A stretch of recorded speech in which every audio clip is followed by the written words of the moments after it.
Let's start with something most people don't want to hear. Getting rich isn't complicated. People just prefer to believe it is. They talk about wealth like it's a locked vault somewhere, guarded by a formula only a handful of chosen people were ever handed.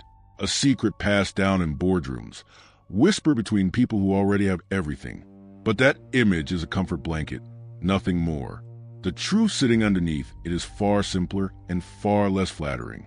Wealth isn't complicated. It's uncomfortable. That's the whole secret. It doesn't require a genius IQ. It doesn't require some rare talent you either have or don't. What it requires is something most people quietly refuse to give it. Brutal honesty about where you actually stand and the willingness to act on that honesty instead of hiding from it. Most people don't stay poor because wealth is out of reach. They stay poor because they refuse to pay the actual price of it. They want the reward wrapped in comfort. They want the result without the pressure that built it. They want to keep every current habit exactly the way it is and somehow still end up somewhere completely different. Work a little, complain a lot, and quietly expect life to hand over something extraordinary in return. That isn't a strategy. That's a wish dressed up as a plan. And reality has never once responded to a wish. Reality responds to principles. And the principle here is almost insultingly simple. Money doesn't move toward the people who want it the most. It moves toward the people who understand how the game is actually played, not the version of the game they wish existed. Niccolo Machiavelli understood this 5 centuries before the modern economy existed, because he wasn't studying comfort. He was studying power, stripped of decoration, exactly as it behaved in the real world. And what he found was unforgiving in its simplicity. The world rewards whoever can face it without illusions, and quietly punishes everyone still waiting for it to be fair. So let's strip a few of those illusions away right now. You were told that hard work alone opens every door. Is that actually true? Millions of people work themselves exhausted every single day, and most of them are still underpaid, still stuck, still waiting for a shift that never arrives. You were told to dream big, and the universe would somehow meet you halfway. It won't. A dream with no leverage behind it isn't ambition. It's entertainment. These sentences sound comforting because they were designed to. A population repeating comforting slogans stays predictable, and predictable people are remarkably easy to manage. They wake at the same hour. They follow the same 9 steps to the same door.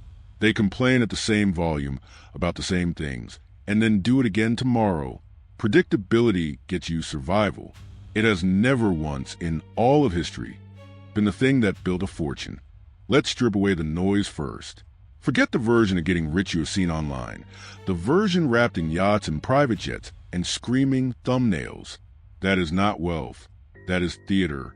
Real wealth rarely looks the way people imagine it. And the sooner you accept that, the sooner the real path becomes visible. Machiavelli never wrote a single word about money directly, and yet everything he wrote about power applies to money with almost frightening precision, because money at its core is just power measured in a different currency. It flows toward the same kind of person who holds thrones. It flows toward whoever understands the game as it actually is, not as they wish it to be. Here is the first brutal truth. The world does not reward effort. It rewards leverage. This single sentence destroys an entire lifetime of advice you were given as a child. Work hard, they said. Put your head down. Do your time. And millions of people follow that instruction with total devotion, and most of them end up exhausted, underpaid, and confused about why nothing changed. It is not because they failed to work hard enough. It is because effort without leverage is just motion. A wheel spinning in place generates plenty of heat and produces absolutely no distance. Machiavelli understood something about this that most people never grasp. He wrote that a prince who depends only on his own soldiers, his own resources, his own limited strength, will always be capped by what he alone can gather. But a prince who learns to command resources beyond himself, capital, alliances, other people's time, other people's trust, multiplies his reach far past his personal ceiling. That is not manipulation. That is architecture. And almost nobody is taught to build it. Here is the second brutal truth, and this one stings a little more. Poverty is not a lack of money. Poverty is a way of thinking that survives long after the money problem is solved. You have met this person before. Someone who earns triple what they used to earn, and somehow still feels exactly as trapped as they did at their old salary. The number changed. The identity did not. And identity, not income, decides how long money stays in your hands. This is where most people get the entire equation backwards. They believe that once a number grows large enough, the anxiety disappears. The discipline appears automatically. The wisdom arrives on schedule. It does not work like that. Machiavelli warned rulers about exactly this trap. A prince who inherits power without ever developing the judgment to hold it will lose it faster than the enemy who is actually trying to take it from him. The same is true of money. Handed to the wrong mind, it evaporates. Earned by the right mind, even a small amount becomes a seed of something enormous. And here is the third brutal truth, the one that explains almost everything else. The system around you was never built to make you rich. It was built to make you comfortable enough to stay exactly where you are, comfortable enough to keep showing up, comfortable enough to keep spending, comfortable enough to never ask the one question that changes everything. What if the entire structure of my daily life was designed to keep me predictable? Because predictable people are profitable people, just never for themselves. The wages arrive on schedule. The bills leave on schedule. The little rewards, the subscriptions, the conveniences, the small luxuries that make the treadmill bearable, they are all timed perfectly to consume whatever margin might have accumulated into something dangerous. Dangerous to the system. That is, not to you. You were never the target of protection. You were the target of management. Machiavelli would recognize this instantly because he wrote extensively about how power maintains itself, not through visible force, but through the quiet architecture of expectation. Keep the population fed enough, entertained enough, and distracted enough, and they will rarely question who actually benefits from their obedience. This is not a conspiracy. Nobody sat in a room and designed it maliciously. It emerged the way rivers emerge, carving the path of least resistance over generations until the path simply became the way things are done. But understanding that it exists, understanding that you are swimming inside a current built for someone else's benefit, is the first act of real rebellion. And rebellion, in this context, does not mean burning anything down. It means quietly refusing to keep swimming with the current, and instead learning how the current works well enough to redirect a portion of it toward yourself. There's a fourth truth hiding underneath the first three, and it rarely gets said out loud because it makes people uncomfortable in a very specific way. Wealth is not distributed by fairness. It is distributed by clarity. The clearest thinker in any room, not the hardest worker, not the most deserving, not even the most talented, usually ends up controlling the resources everyone else is competing for. Machiavelli watched this play out among rulers who had every material advantage and still lost their thrones, because clarity, not inheritance, decided who kept power in the end. Money behaves exactly the same way. The inheritance, the head start, the lucky break, none of it matters nearly as much as the clarity of the mind holding it. And there's a fifth truth worth sitting with before we move into the actual mechanics, because it ties every remaining lesson together. Most people are waiting for permission that will never arrive. Permission from a parent who never modeled ambition. Permission from a boss who benefits from your obedience. Permission from a version of themselves that feels ready, calm, and fully prepared before taking the first real risk. That version of you does not exist and never will, because readiness is manufactured through action, not achieved before it. Machiavelli understood that a prince waiting for the perfect moment to seize an opportunity would watch that opportunity get seized by someone less hesitant instead. Fortune, he wrote, rewards whoever moves while the door is still open, not whoever studies the door the longest. The door in front of you right now is no different. Lesson 1. Stop asking how much you can earn. Start asking what you can own. This single shift in language rewires an entire life. Earning is linear. An hour given, a wage returned. It has a hard ceiling because there are only so many hours inside a day and only so much energy inside a body. Ownership has no such ceiling. A business does not care how many hours you personally worked this week. A rental property does not care whether you were awake when the rent arrived. An asset that appreciates does not require your permission to grow while you sleep. Machiavelli understood this distinction in the language of territory. A prince who merely occupies a city does not truly hold it. A prince who owns the loyalty of that city, who has built structures the population depends on, holds something permanent. The same logic applies to money. Earning occupies your time. Owning holds your future. Most people spend 40 years earning and never once ask what it would take to start owning, even in small pieces, even slowly, even imperfectly. Lesson 2. Your comfort is costing you more than your risk ever would. There's a particular kind of danger that never announces itself. It does not arrive as a crisis. It arrives disguised as stability, a steady paycheck, a predictable routine, a life that feels safe enough that questioning it seems almost ungrateful. But comfort has a cost, and the cost is compounding silently in the background the entire time you feel safe inside it. Every year spent avoiding a calculated risk is a year of potential leverage that will never return. Machiavelli warned that fortune favors those willing to act boldly at the right moment, and punishes those who wait for a guarantee that will never arrive. Guarantees do not exist in the building of wealth. Only probabilities do, and the people who rise are the ones willing to act on a strong probability instead of demanding a certainty the world was never going to offer them. Lesson 3. Fear is not protecting you. It is managing you. Every time you feel a flinch of fear around money, a debt, an investment, a negotiation, a bold ask, stop for a moment and interrogate that feeling instead of obeying it automatically. Ask yourself plainly, is this fear protecting me from actual danger, or is it protecting my current identity from having to grow? Most financial fear is not about survival anymore. It is about identity preservation. The fear of asking for more money is rarely about starvation. It is about the discomfort of being seen differently, of stepping outside the character you have played for years. Machiavelli had no patience for rulers who let comfort dictate strategy. He believed that a prince ruled by his emotions would always be a prince eventually ruled by someone else's strategy instead. Fear left unexamined becomes someone else's leverage over you. Lesson 4. Visibility creates value. Invisibility creates stagnation. There's an uncomfortable truth buried inside the modern economy. The most skilled person in the room is rarely the one who earns the most.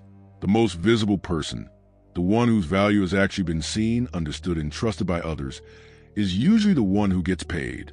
This is not unfair. This is mechanics. Machiavelli wrote at length about the importance of perception in holding power, noting that how a prince appears to his subjects matters as much as what he actually does, because perception is what people act on, not hidden reality. The same law governs money.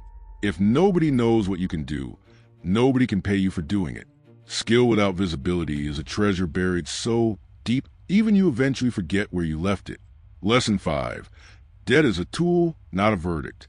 Most people were taught to fear every form of borrowed capital equally, as though a mortgage on appreciating property and finance purchase on a depreciating luxury item belong to the same moral category. They do not.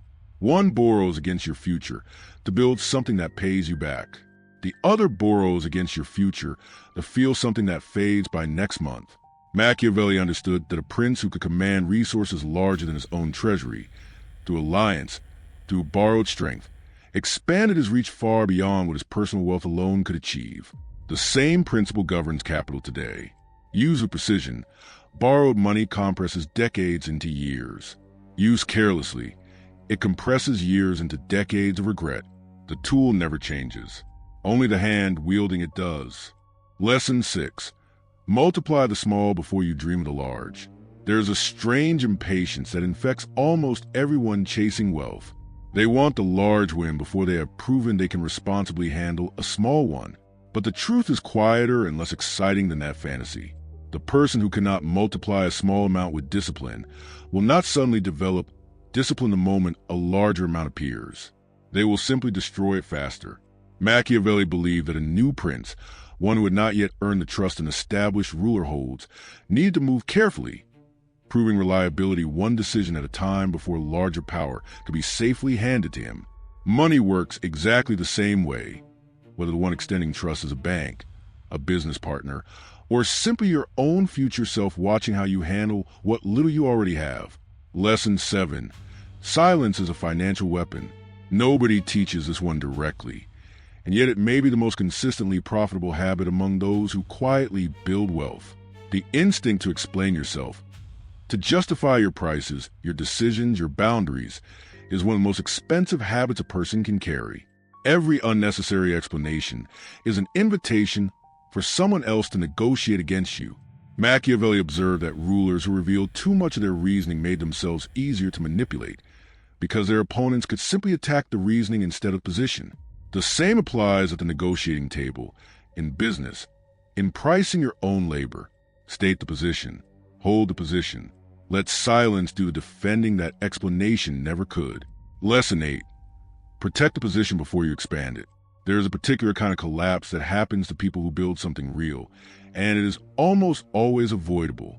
They grow a business, an income, an asset base, and never once build the guardrails that will protect it from a single bad quarter, a single lawsuit, a single unexpected disruption.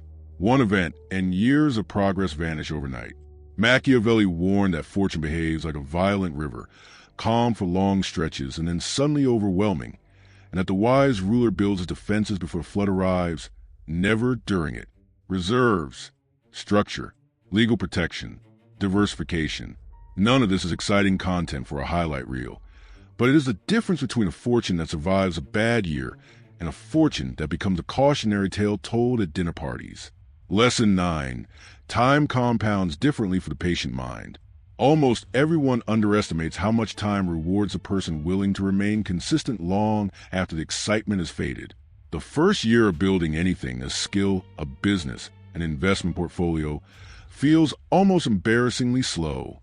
Nothing seems to move. This is precisely the stage where most people quit, convinced the strategy is broken simply because the results have not yet caught up to the effort.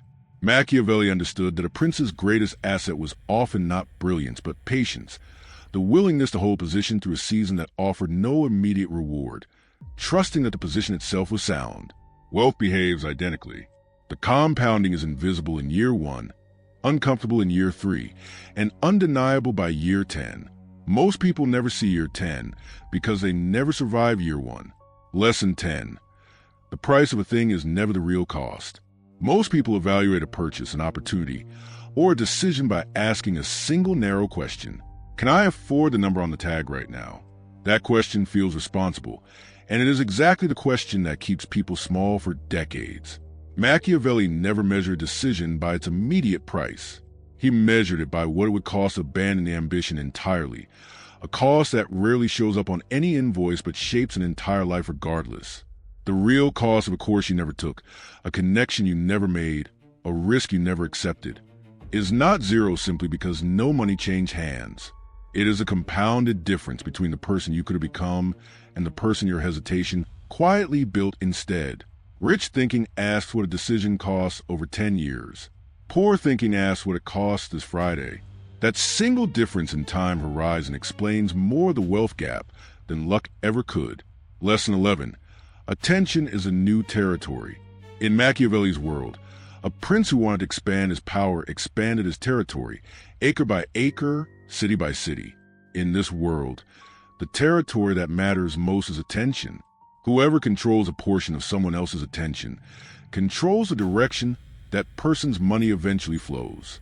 This is why the internet rewrote the entire map of wealth within a single generation. A person with no inherited land, no family fortune, and no formal permission from anyone can still conquer a portion of collective attention large enough to build genuine power from nothing. But territory that is valuable does not go unguarded.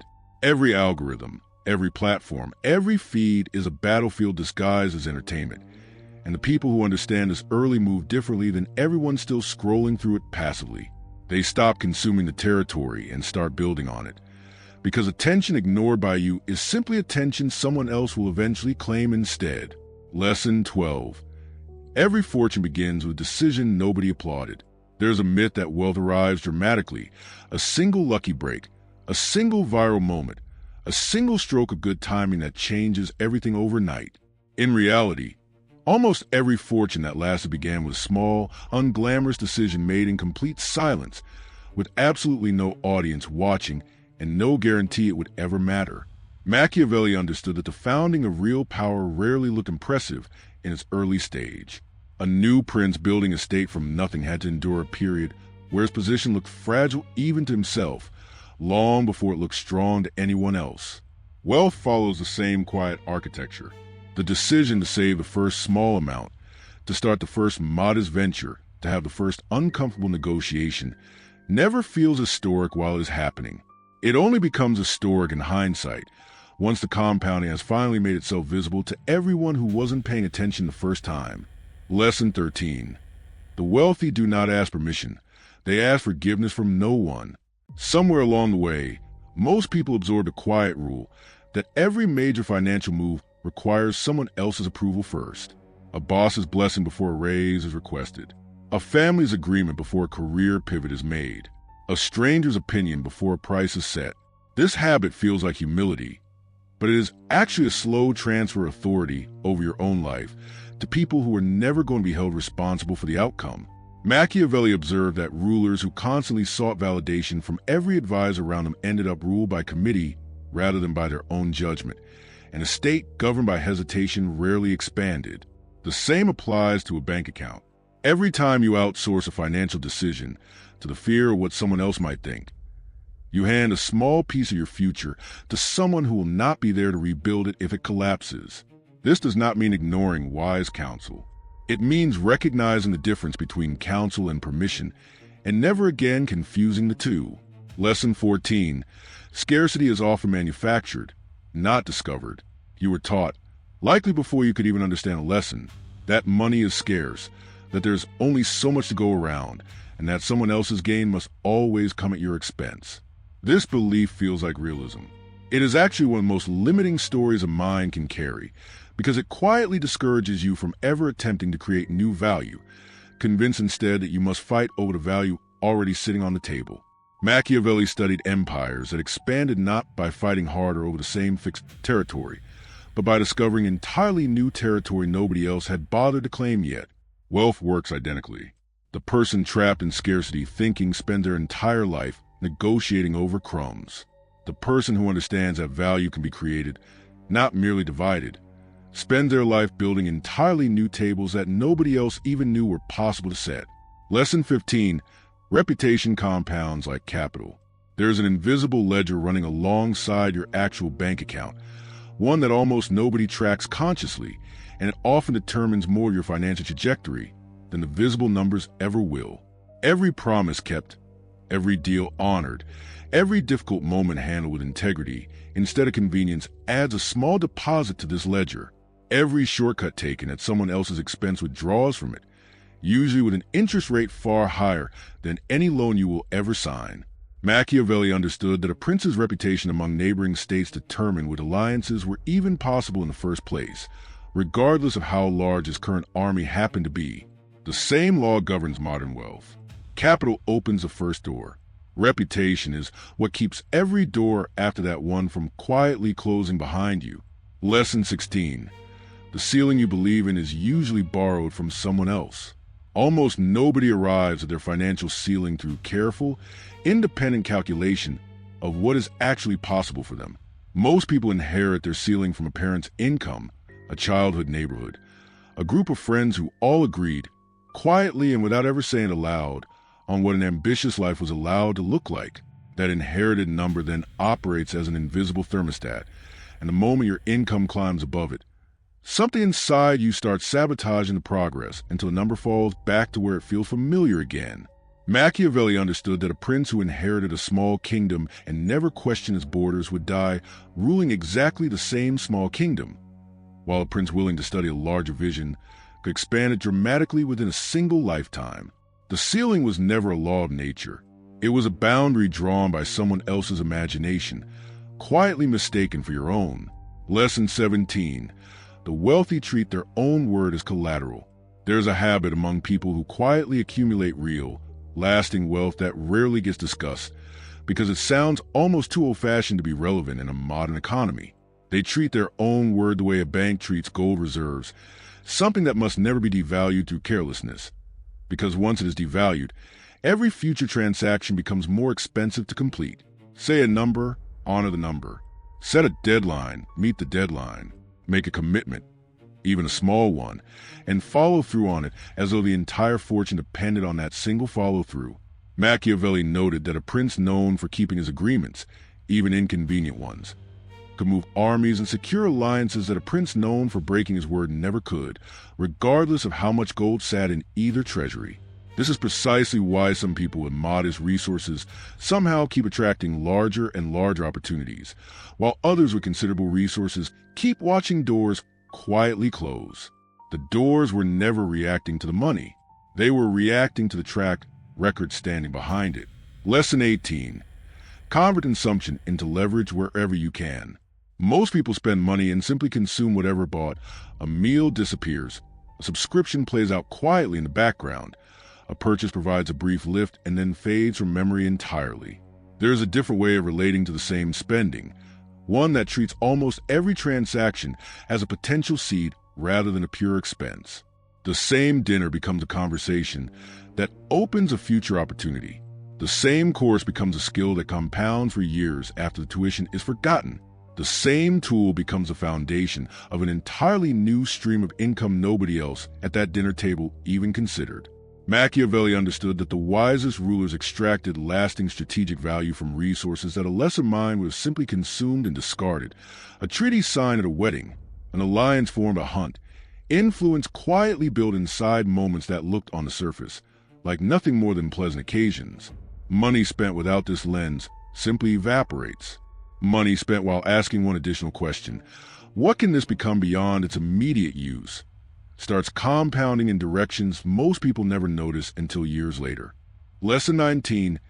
Every level of wealth has its own trap, and comfort is the bait. It would be convenient to believe that the traps disappear once a person finally escapes financial hardship, but the traps simply change shape. The trap at the bottom is desperation, the fear that forces bad decisions out of pure survival pressure. The trap sitting just one level above that is far more dangerous precisely because it feels like success. A little breathing room arrives, a little stability settles in, and the mind quietly relaxes exactly at the moment continued momentum matters most. Machiavelli warned that the most dangerous position a ruler could occupy was not obvious weakness, which at least keeps a prince alert and cautious, but partial security, the kind that convinces him the danger has passed while the actual foundation beneath him remains just as fragile as before.